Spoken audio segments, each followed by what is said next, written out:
Welcome to this video introduction for my newest watercolor palette. Marcello, the USA-based owner of the Vinci paint company, has created another beautiful signature palette of my most loved colors, and I'm so pleased to be able to share it with you.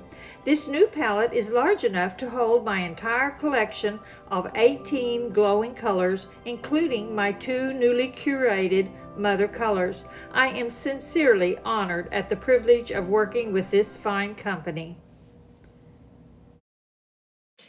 Each color in this unique collection is hand-filled with the very same paint found in the Da Vinci tubes, which makes it very convenient to refill the pans as needed. And it also has many large mixing areas and comes with a beautiful color card.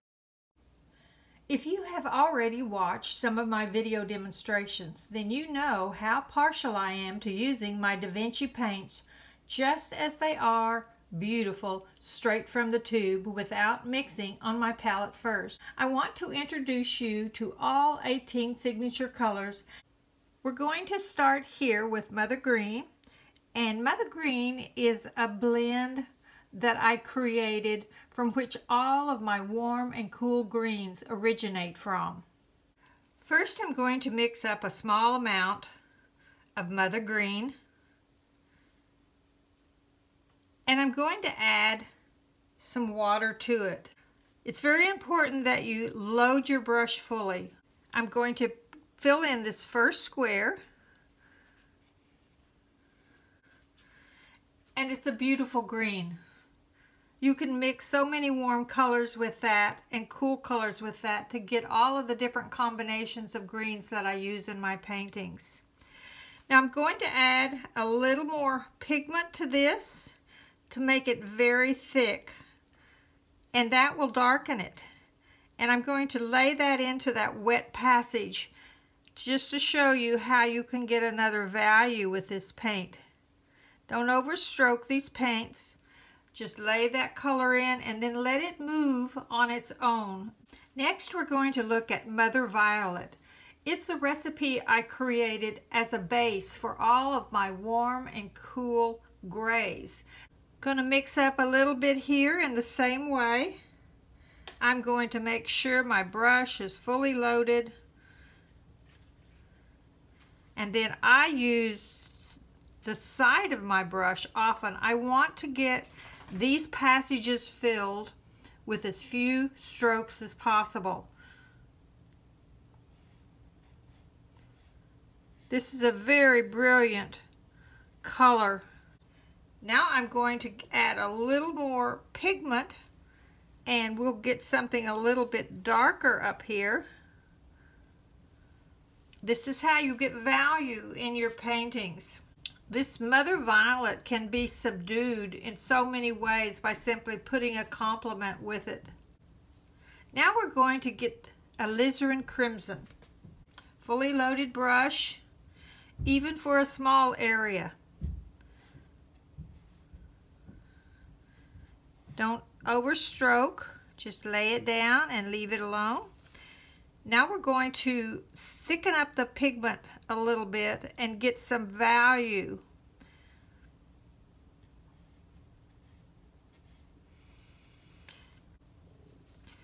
Permanent Rose is next.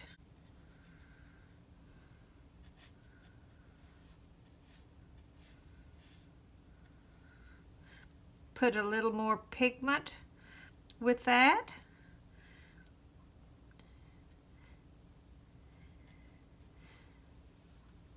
And we'll get a darker value. My 18 color palette is a combination of transparent and semi-transparent color. I don't have any opaque color in this palette. And all of the colors that are in the palette can be refilled with tube paints that Da Vinci carries in many different sizes. This is Permanent Magenta. These colors are all so brilliant and jewel-like. They're all very transparent. A little more pigment to get some value.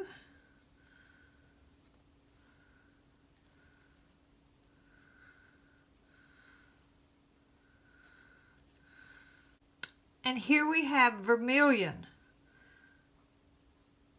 a beautiful transparent color that I use a lot for glazing.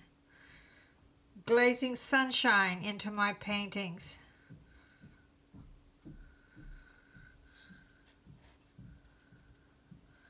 Just use your brush on the side to get a wider stroke. I think I got that filled in with just 3 strokes.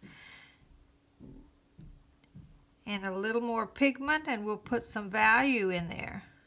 Of course, I would never use all of these colors in a painting. In fact, I use a very limited palette, but I could not do it without any of these colors. I use them all, and I have been using this same palette for many, many years.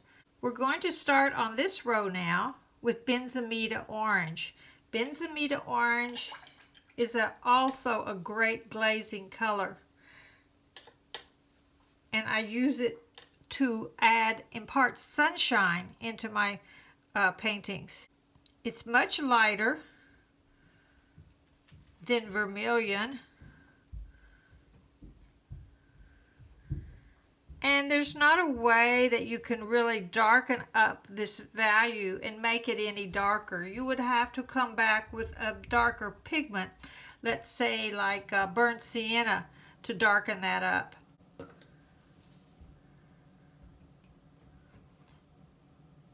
This is Hansa Yellow Light. I use this for shapes that I want to appear far back in the landscape. Here we have Hansa Yellow Deep. This is a warmer version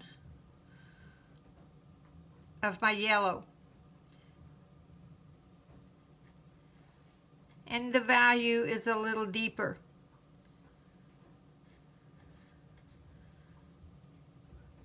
It's very warm as compared to the Hansa Yellow Light, so this is a good color to be using in the shapes that are closer to you. Next we have Raw Sienna. It's a great neutral color.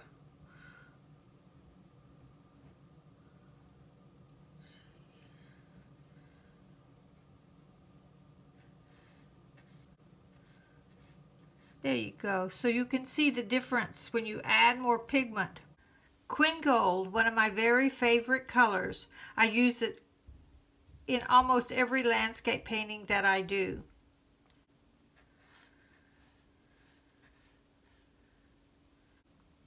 Next is Burnt Sienna.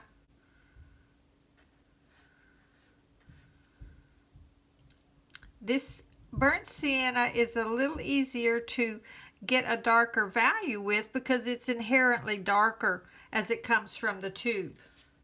Manganese Blue.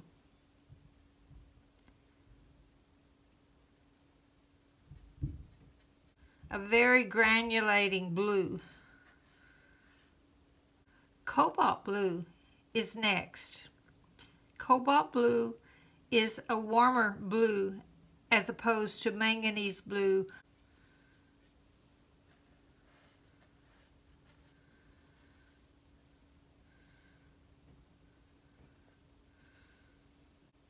Ultramarine Blue.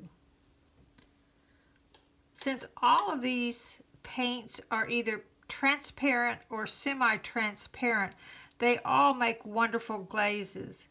And if you're not familiar with glazing, it's something that most artists use in multiple ways. Read about it and find out about how you might be able to use it in your own work.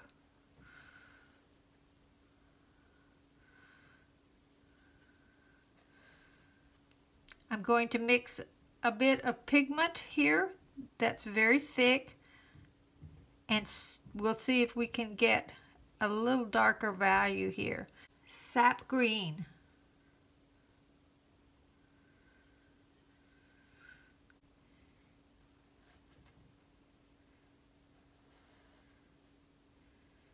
By using the side of my brush, I'm able to get a very wide stroke. Now for Viridian. This is a very cool green, lots of blue in it, so it's good for distant passages as well. All of these that I use, after they're on the paper, I will add another color. If I want to reduce the intensity, I'll use a complement.